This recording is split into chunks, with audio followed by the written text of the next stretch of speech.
for you to take the 5 precepts. The 5 precepts you may find in the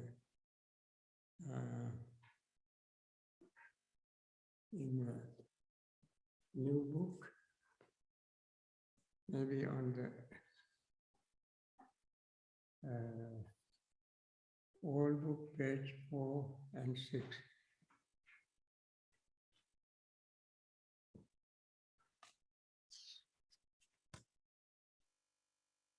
In this one,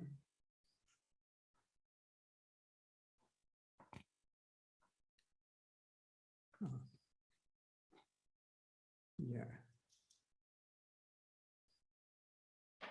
Actually, it starts with page 2. Page 2 and 4. The old book, new one, this old one. New one? Okay.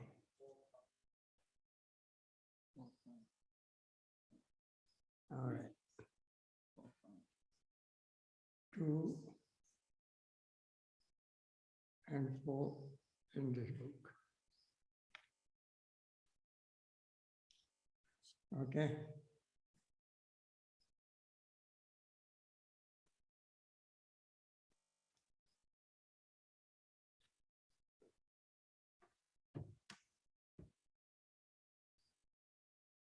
So somebody start Okasa.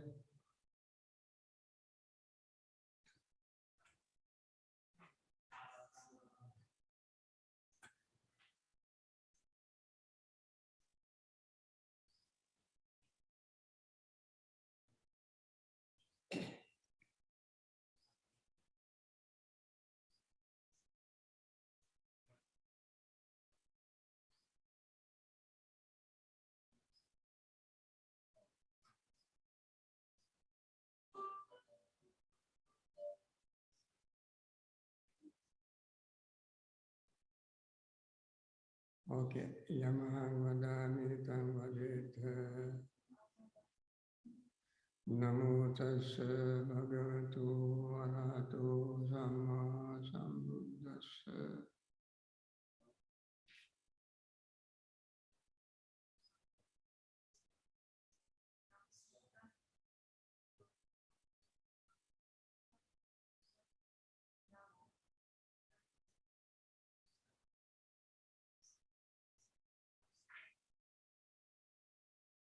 Buddhang saranang gacchami. Dhammang saranang gacchami. Sanghang saranang gacchami. Dutiyampi buddhang saranang gacchami. Dutiyampi dhammang saranang gacchami.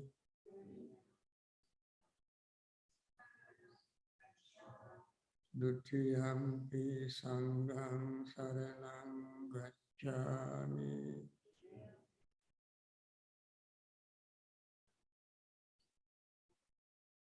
Tatiyampi buddhang saranang gacchami.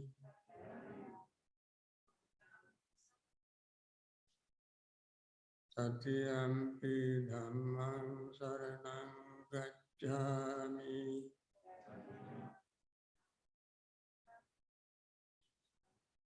Tatiyampi sanghang saranang gacchami.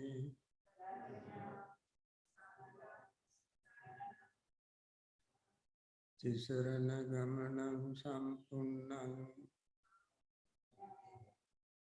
Panatipata virmani sikkhapadam samadhiyami.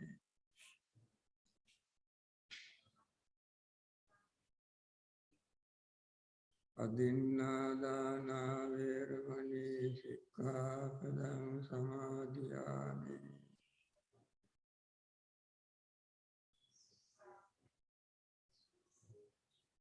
Kanesu Michachara Veramani Sikkhapadam Samadhiyami.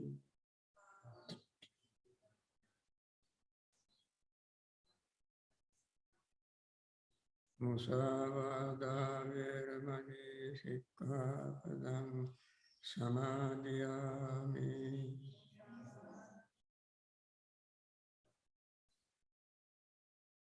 Surameraya Majjapamadadhana Veramani Sikkhapadam Samadhiyami.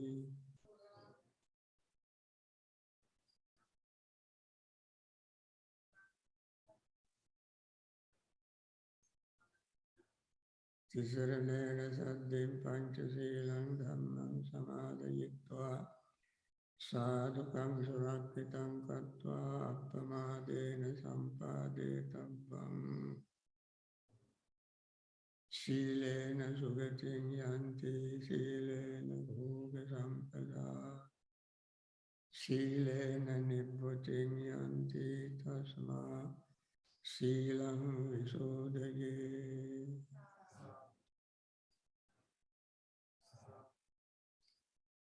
Now we begin with our metta meditation. I hope you have the papers in front of you. Okay. Let us treat metta.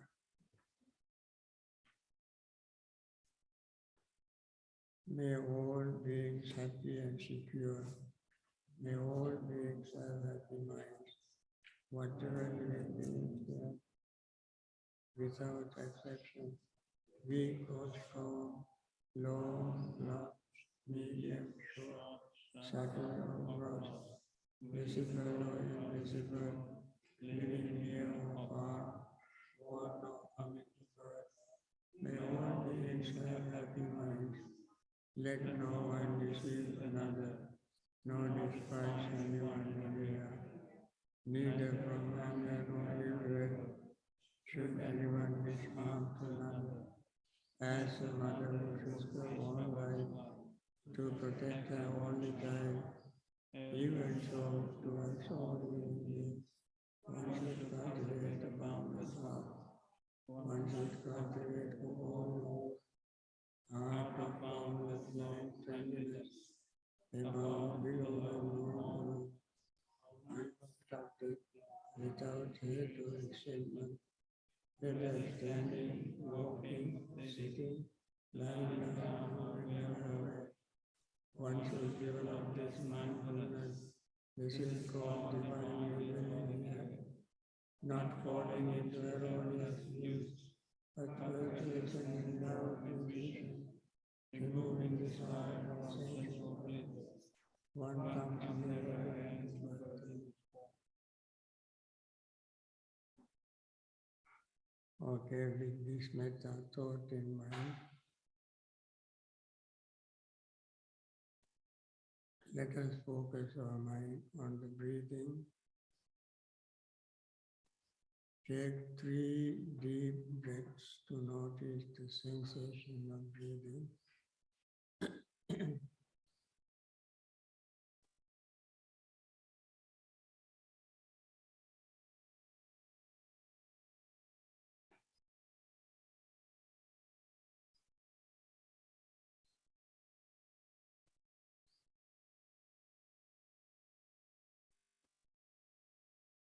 And then breathe normally,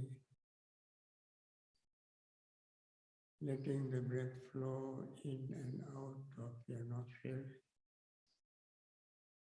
noticing expansion and contraction of your lungs area and lower abdominal area. As you breathe in, you notice expanding of your lungs and abdominal area. When you breathe out, you notice the contraction of abdomen and the lung area. As we breathe in and out, These are the functions that take place very naturally, normally, even though we don't notice most of the time. Now we pay attention to this. When we pay attention to this, mind can settle down.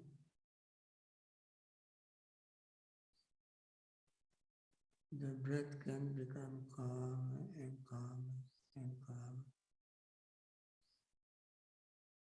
The body becomes calmer and calmer. We should not verbalize or conceptualize any of these things. If you start verbalizing, it will not be easy for you to gain concentration. From the very beginning, try not to verbalize. And then gradually, you feel very calm, relaxed, peaceful state of mind. At that state, you will not experience greed, craving for anything. So craving will subside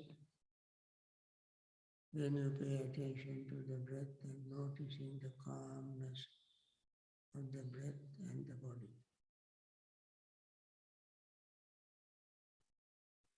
Then they all become even more calm. At that time you experience the feeling of metta that we recited earlier. As we mentioned, metta practice has 3 levels: verbalizing level, thinking or conceptualizing level, and feeling level. When the body, mind, breath, everything is calm, we feel metta. We feel loving friendliness. We feel we are one with the rest of the world. We don't see any difference between us and them. Then resentment does not arise. This is very practical way of seeing the benefit of metta. When resentment fades away, the body, the breath, and the mind become even more calm, more relaxed, and more peaceful.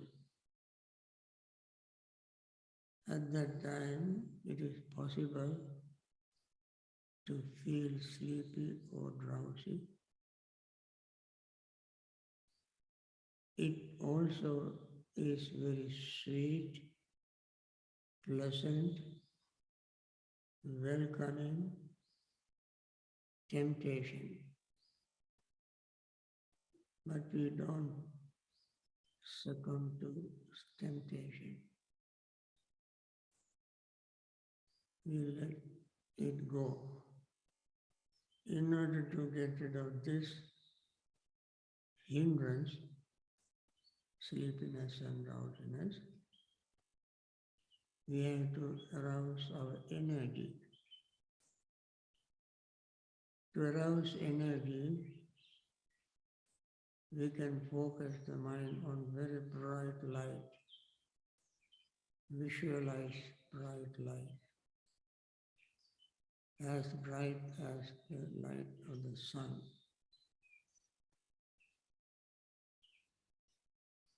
And then sleepiness fades away. That is called perception of light. If it doesn't fade away, Take a deep breath, hold it as long as you can, and slowly breathe out. And repeat that several times until the body warms up. You even feel perspiring, then sleepiness fades away. Then you may have the opposite of it, that is restlessness and worry. You become restless when you remember many things from the past. The object you have seen, conversation or sound you have heard, the smell you have had, taste you had, the touch you had, and the thoughts you have. They are stored in a memory bank.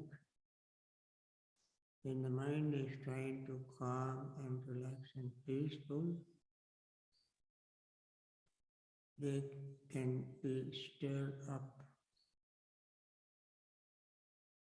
And then, if we have not been mindful, you can get agitated, excited, and carried away with those memories, sometimes even traumatic experiences, painful experiences, or if you have done something incorrectly, wrongly, offensive, you may remember that. Or if you have done something incomplete, all these memories will come to your mind.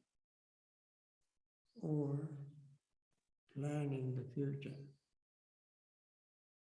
Now the mind is vacillating between the past and the future, so we have to stop it by anchoring it on the present experience, which is our breath. And try to keep the mind focused on the breath at this time, more mindfully.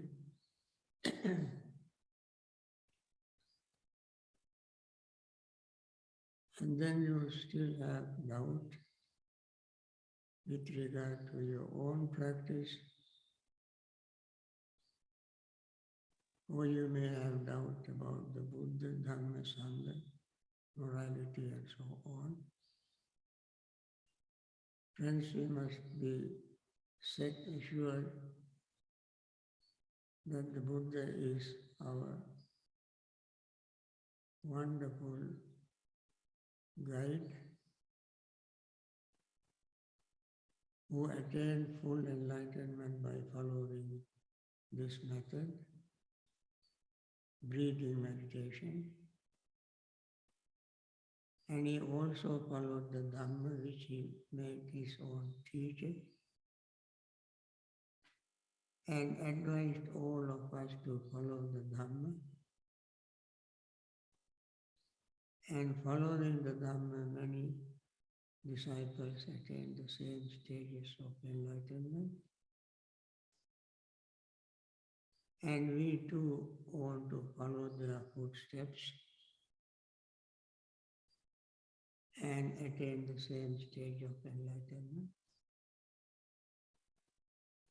Buddha assured us, if we follow this Dhamma, we also can attain same state of enlightenment. And then now we have already overcome certain hindrances like greed, resentment, sleepiness and drowsiness, restlessness and worry. And now we can overcome our doubt.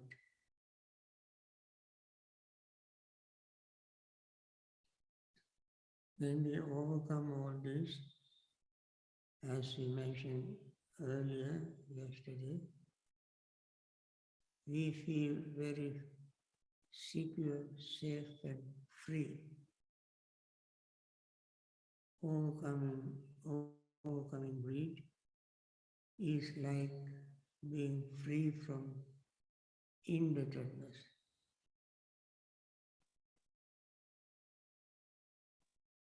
Freeing ourselves from anger is like getting rid of our sickness, return to our normal health.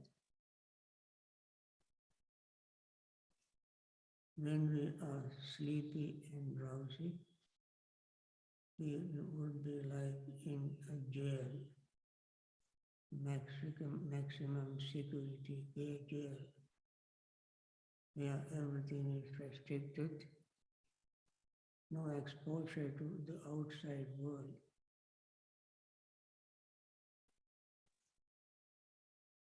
Restlessness and worry is like being a slave. Slaves are always in on their nerves because they don't know what time they will be punished. Doubt is like being in a desert where there is no road sign, no direction. So when you are free from all this, you feel very glad, secure and safe.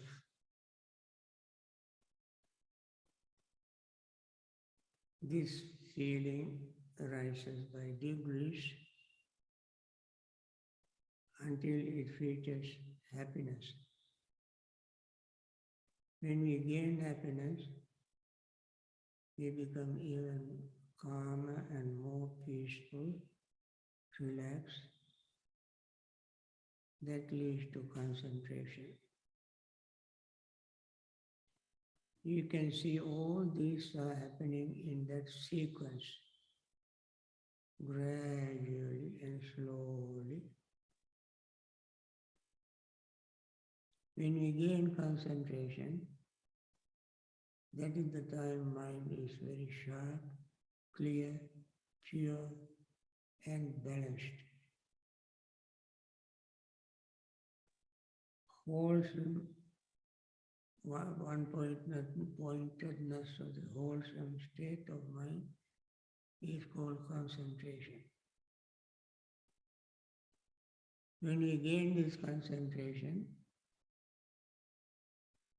we can look back at our body, feeling, perceptions, thought and consciousness. When we breathe in and out, the breath is our body, breath body. The breath is not some static object. Breath is changing from the moment it started moving in. Breath is changing. Along with the breath, feeling arises. That feeling also changes. Mentally we perceive the breath. That perception also changes. We pay intentional attention, that is our volition. That changes. We are conscious of the breath. That also changes. So what we have there are form, feeling, perception, volition, and consciousness, which we call aggregate. With the concentrated state of mind, we can see them changing very rapidly. Only concentrated mind can see them changing in the subtlest way, minutest changes in them we can notice when we have concentration. What is the benefit of that? Benefit is our greed slowly be chipped off. Our resentment slowly fades away. Delusion, confusion with regard to permanent self fades away. That is how we will be able to overcome greed, hatred and delusion, the fundamental roots of all defilements. So this is the system that Buddha taught us. It is a perfect system for us to arrive in liberation, getting rid of our defilements. This may not happen very quickly in several sittings, but this is the method we have to remember to practice,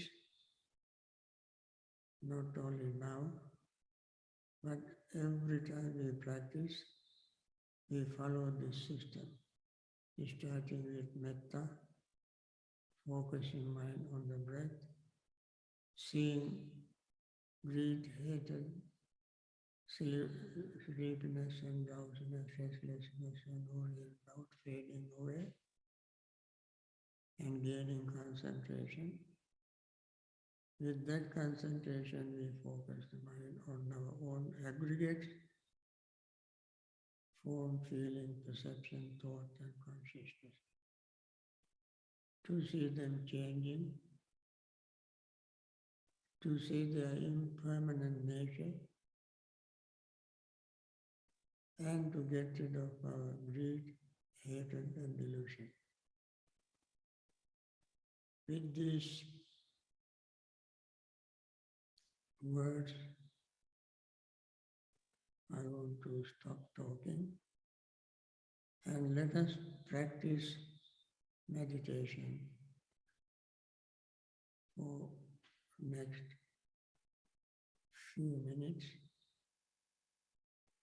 I'll bring the bell at the end. Then I continue my talk.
by means of these meritorious deeds, may I never join with the foolish, may I always join with the wise until the time I attain Nirvana.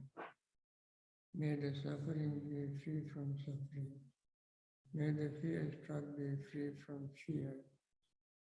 May the grieving be free from grief. So too may all beings be. All beings with form and without form, with perception and without perception, be released from all suffering and attain to perfect peace. Excellent, excellent, excellent.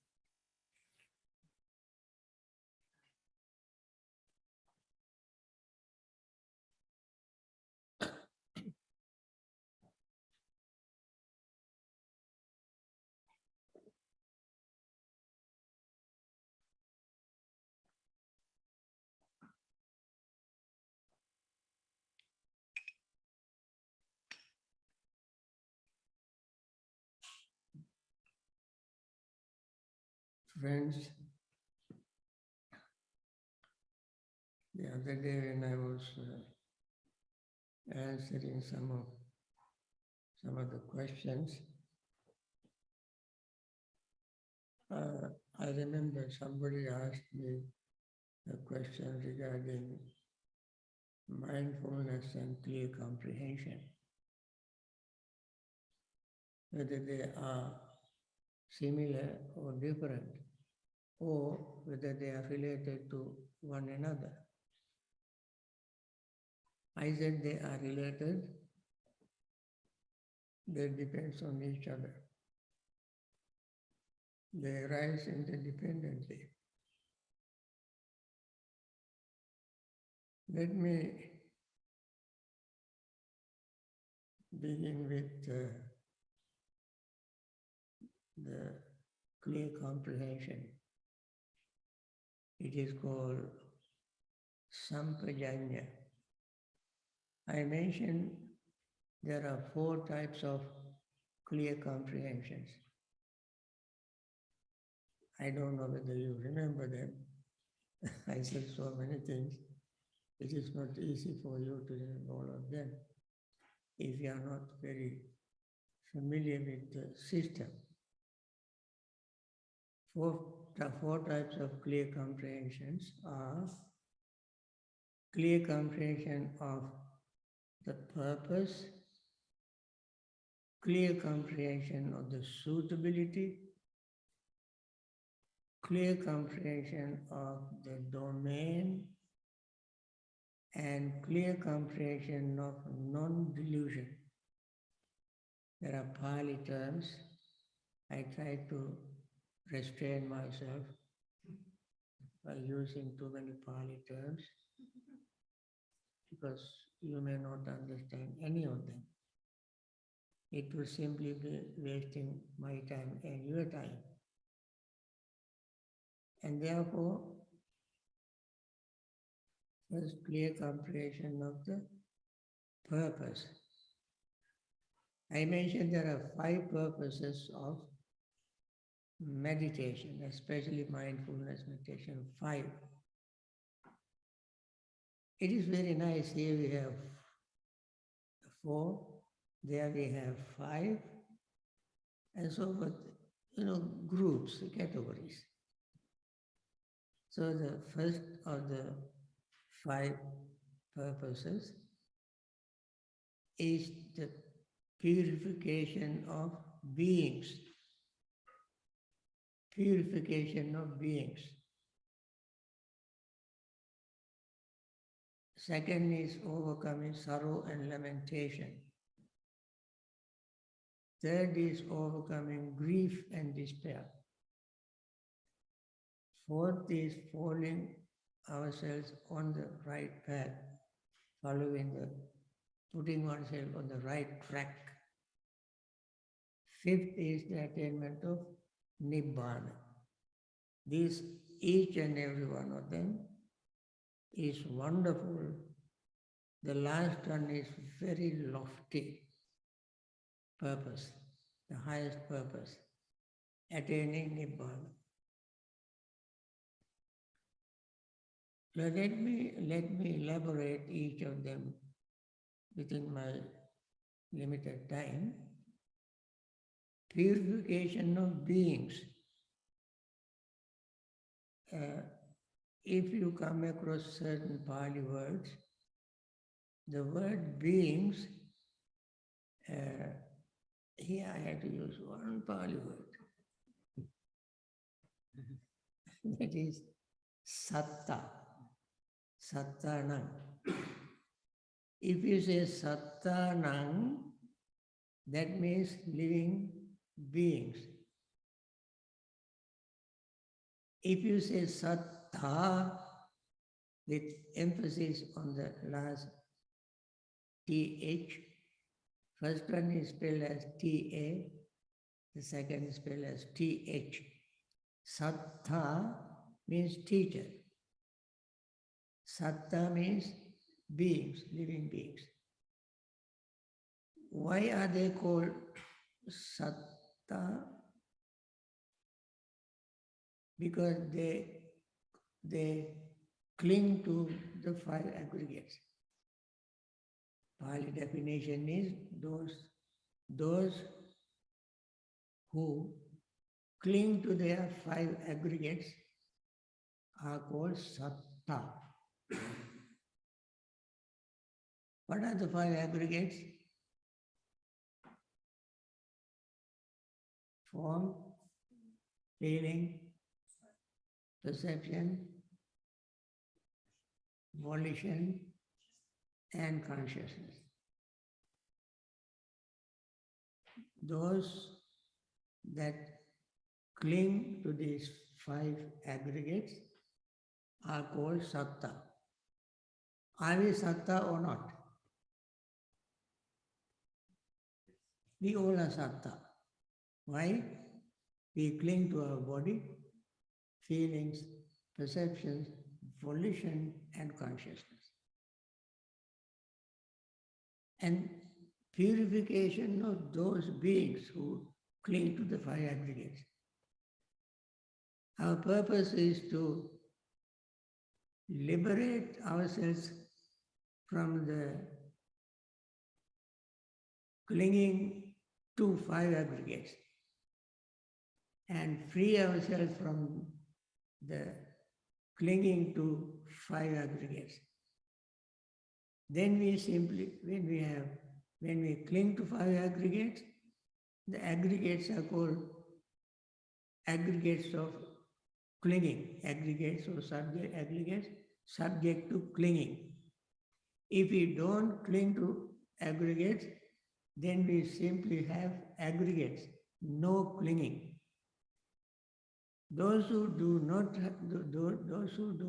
cling to the aggregates are Buddhas, Arahants. They don't cling to aggregates. And therefore they are not satta. In Pali it says asattan sugatan buddham. They are not satta, but they are sattha, with emphasis on the last th, sattha. So the first purpose is to achieve that state, reach that state, gain that state, attain that state. That is the first purpose.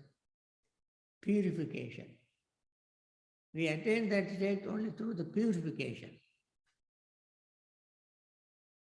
Purification of what? There are 7 stages of purification. 7. You see, you will be surprised to see 5, 4, 5, 7, and so forth numbers. Easy to remember. First 4, second 5, last 7. What are the 7? 7 purifications. First purification is purification of morality. Purification of morality. Now, If you want to be successful in meditation, you have to purify your morality. Now somebody can ask me, do we have to wait? Our moral is completely pure and clean to meditate?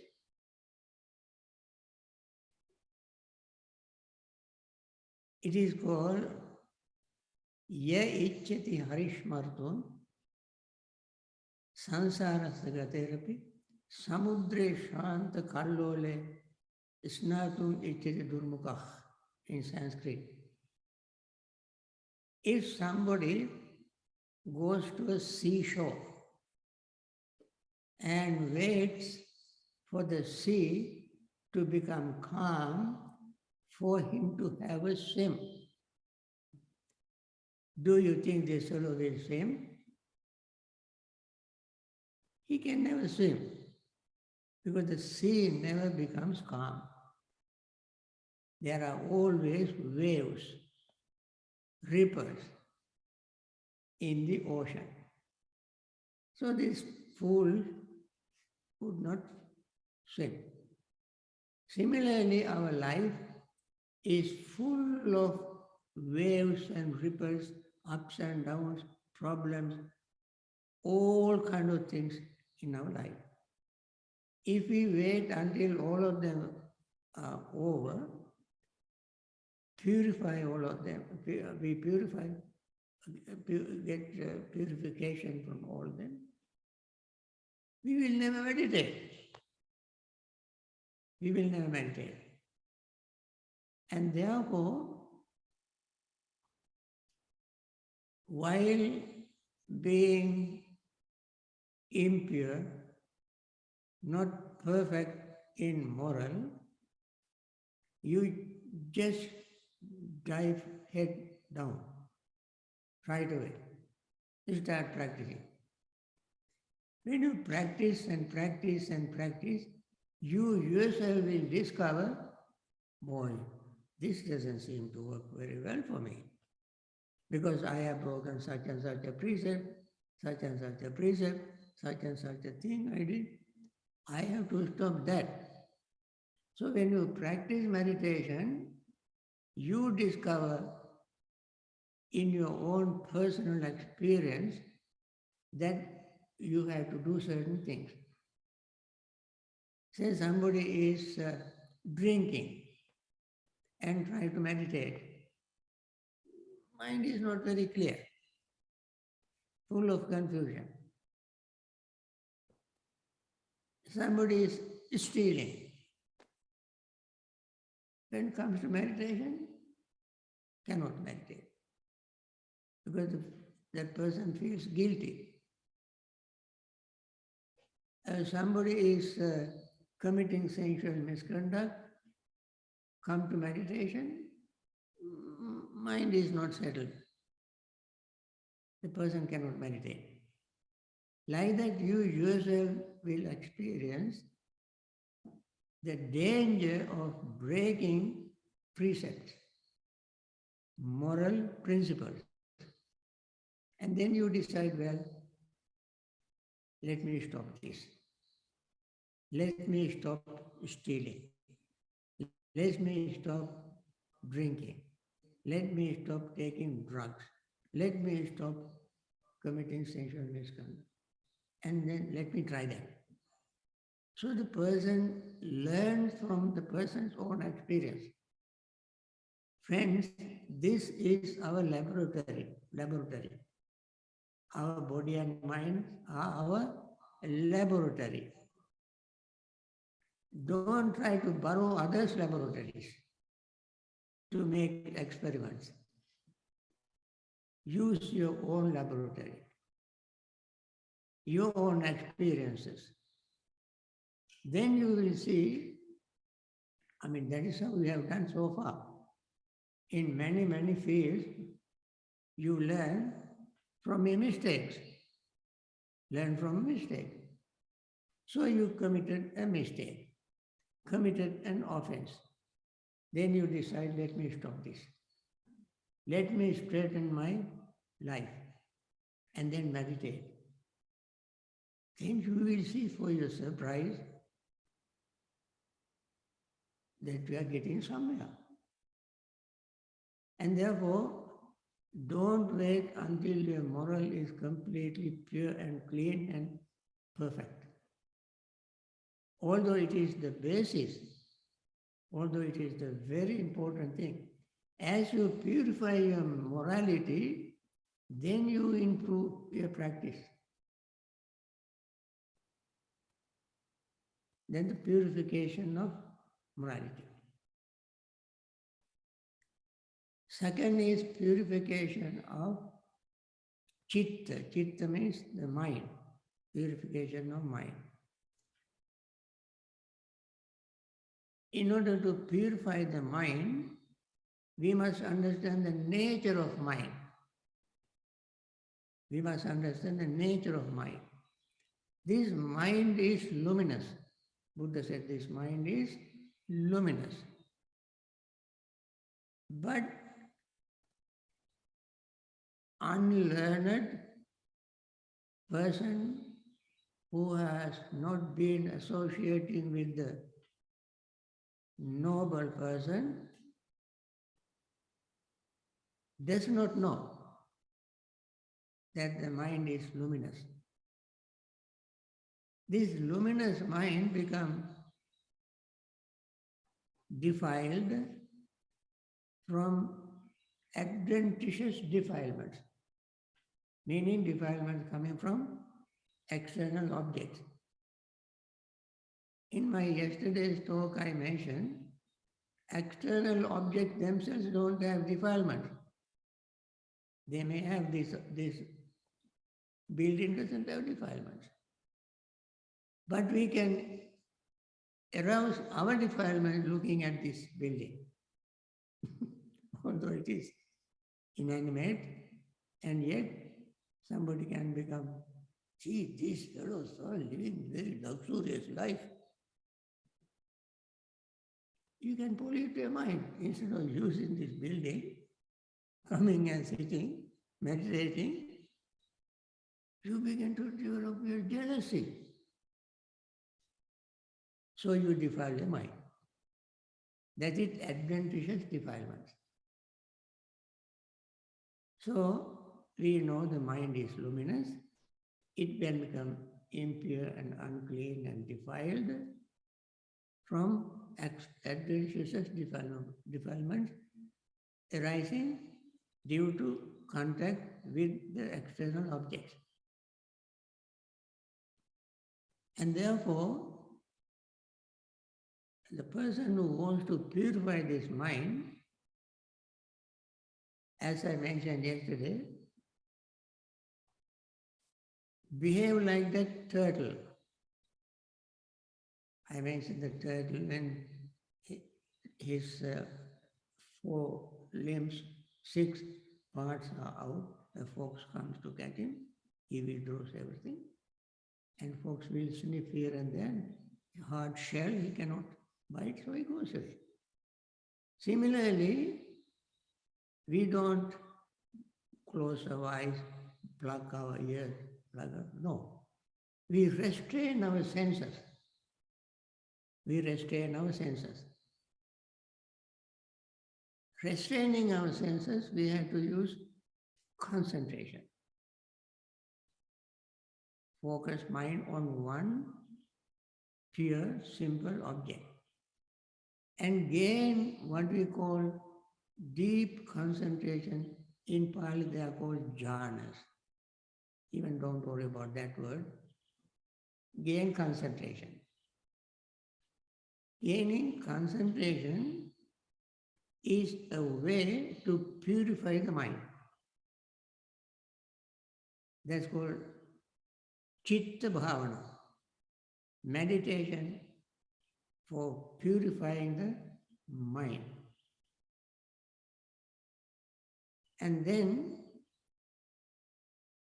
that is called purification of mind in very brief. There are many things to do. But this is very, for this talk I cannot go up for greater details. I just, scratch the surface just to, get by this talk. Now, purification of the mind, purification of morality, purification of mind. Then we have to purify our views, wrong views. There are 62 wrong views Buddha listed in a long discourse called All-Embracing Net, all-encompassing net. Net that catch all the wrong views. That is the title of the discourse. In that discourse, Buddha mentioned 62 different types of wrong views, all based on permanent self, based on the belief that there is a permanent self. All these beliefs. And contact with the rest of the world and reflect on our so-called wrong view of permanent eternal self. Depending on these two, people develop 62 different views. So we have to purify that. Don't try to do that right away. As you keep practicing, you can purify it. How you purify that? You see everything invariably, without any exception. Everything means everything, no exception, is impermanent. Everything is impermanent. This is another very big subject. There are many discourses. When 5 disciples of the Buddha attained the stream entry, and the first disciple attained the stream entry, he attained the stream entry by seeing that everything is impermanent. You remember the first disciple who attained the stream entry? Kondanya. Out of the 5 disciples, they were friends, Buddha's friends. The youngest of all of them, but older than the Buddha, attained the first level of enlightenment by seeing impermanence. There is a famous statement that he made. Many individuals who attain the stream entry makes this statement, that is, something subject to arise is subject to pass away. Is something subject to arising is subject to passing away. That means everything is impermanent. So,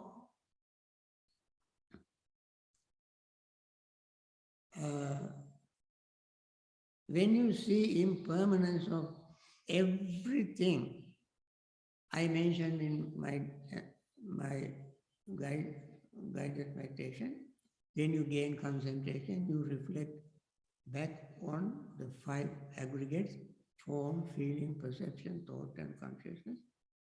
Friends, whenever we mention everything, we mean, that means the Buddha. We just repeat what the Buddha said.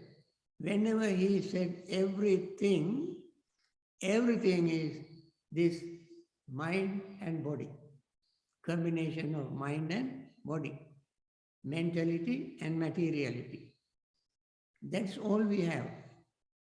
That is our laboratory. In this laboratory, we have this mentality and materiality to work with. to run all our tests, have all experiences. This is our university, this is our laboratory, and we have to use this university, this laboratory to learn. So, we learn to purify our views, looking or reflecting introspectively this body and mind, mental to material. That's what we do in meditation. In meditation, some people, when they sit to meditation, they say, I saw bright light, I felt like floating, I felt a lot of energy rushing, I was marveled, I could remember past life, all this humbug. Don't go after all these things. Just look at this body and mind to see how quickly they change. That means see impermanence of this mentality and materiality. So that is how we purify our views, wrong views with regard to the body. All our wrong views are not about politics, about history, geography, mathematics, not those things. All our wrong views are related to our own bodies and our own minds. You think about it. And we have to get rid of those wrong views to purify the wrong views. That's called purification of views. Then, purification of doubts. Fourth is purification of doubt. When you get rid of the wrong views, your doubt disappears. And then purification of the path and non-path. What is the correct path? We said in the 5 purposes of meditation. First, the purification. Second, overcoming sorrow and lamentation. Third, overcoming grief and despair. Fourth is putting ourselves on the right track. Putting ourselves on the right track. Now, when you have gotten rid of our views, wrong views,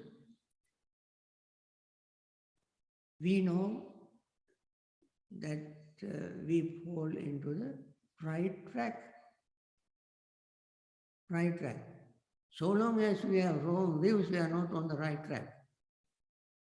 That is called putting ourselves on the right track. Then, that is the path, knowing the path and non-path. Correct path and right path. Real direction, no wrong direction. So we put ourselves in the right direction. Then the 6th is the purification of the right path.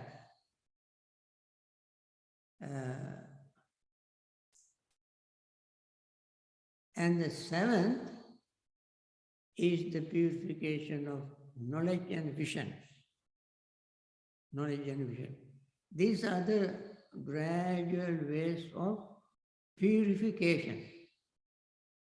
The steps of purification. Then the last is the purpose I mentioned. Last purpose is attaining Nibbana. So then, this is the purpose. All these I mentioned so far are the 5 purposes. Now the second clear comprehension is suitability. Suitability. We must ask, is this practice suitable for attaining those stages of purification? Yes. the practice we follow is quite suitable, quite appropriate, quite fitting this attainment. What is the practice? Practice of mindfulness and concentration. Mindfulness and concentration. These two go together. Concentration and mindfulness go together. Don't think that Buddha taught only mindfulness without concentration, no, vice versa. He taught both mindfulness and concentration. When these two combine together, the job can be done. And therefore that practice is quite suitable for this attainment, for the purification and for putting ourselves on the right path and attaining Nibbana. For all of them, this path is suitable. This practice is suitable. That is the second clear comprehension. First clear comprehension is the purification of being. Second clear comprehension is suitability. Third clear comprehension is the domain, the field where we work. What is the field of our meditation? Field of our meditation, domain of our meditation is the body, again come to the body, feelings, mind and mind objects. These are called four foundations of mindfulness. This is the field. You will never go wrong if you follow four foundations of mindfulness. Never go wrong. And as I repeated, that is all we have. We have body, we have feelings, we have mind objects. That's all we have. And using them,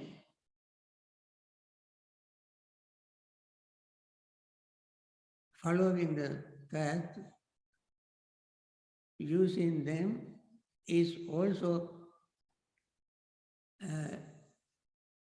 the method, the way of attaining liberation. That is clearly we have to understand. That is one clear comprehension. Fourth clear comprehension is non-delusion. Non-delusion. We should be perfectly crystal clear in our mind that we are following the right path, no confusion whatsoever. That's called clear comprehension of non-delusion. You can see how these two sets fit together. Mindfulness and clear comprehension. Interdependent. Interrelated. Supporting each other for attaining the goal. So answering that question, I mentioned this, did not mention all these things in detail. I thought today I was explaining these things in some detail. Now, our domain, if we always must remain in our domain. Buddha gave a very beautiful simile.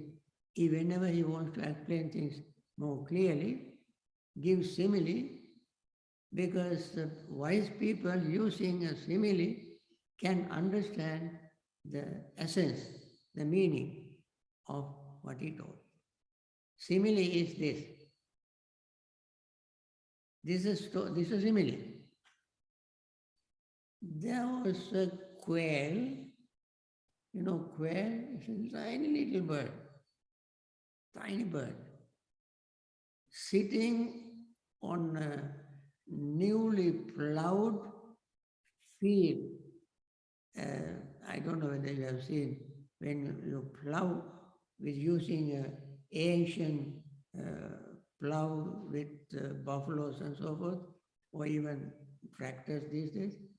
There's a big clods of mud. When they go through, when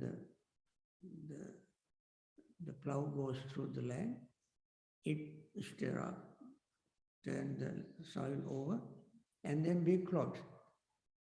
One day this little quail was sitting on the clod of mud, basking in the sun, enjoying the beauty of the area. He was sitting there. Then a hawk came sweeping down and caught this little quail. The quail began to cry. I'm sorry, today is my unlucky day. Had I been in my own ancestral domain, this quail will not be a match in a fight. I could have defeated him very easily.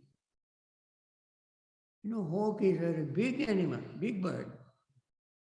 Quail is very tiny little bird. He was thinking, if I were in my own ancestral domain, ancestral home, this hawk cannot beat me. I would have beaten him. Then the hawk said, look at this fellow, so tiny little one, in my mouth. He's boasting very loudly. And he said, okay, where is your ancestral home? He said, that newly plowed rice field. Okay, I take you there, take you back there, and I leave. And remember, tomorrow I come again. Tomorrow I get you. He said, okay. So he surrendered. And he put him back on the clod of mud and flew away. Next morning again, this quail sitting on the clod of mud. Then he saw hawk coming. As hawk was sweeping down, the quail immediately hid under the clod. He hid under the clod. Then hawk came and looked around, he couldn't find him. Then hawk got so frustrated, he beat his own breast and flew away. This is just a simile, Buddha said. Similarly, monks, he addressed monks, if you stay in your mindful domain of your mindfulness, the Mara will not get you. What is the domain of your mindfulness? 4 foundations of mindfulness. The body, feeling, mind, and mind objects. If you stay in them, the Mara is a designation for defilements. Mara is the designation for defilements. That means evil, unwholesome state, will not arise in you if you honestly, sincerely stay with your body and mind, materiality and mentality, we call Nama Rupa, and be mindful, you will be safe. You will be safe. You will not get into trouble.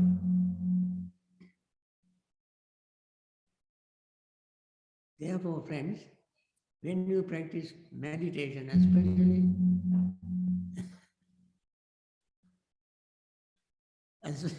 especially mindfulness meditation, you never go wrong. Use your own body and mind. That is your domain. Focus your mind on the four foundations of mindfulness. You can never go wrong. And you certainly will benefit from this practice. Remember, this is your university, this is your laboratory, this is your field, your domain. Use your own body and mind. All other external things that people tell you to practice, just they are peripheral, so to say, not that important.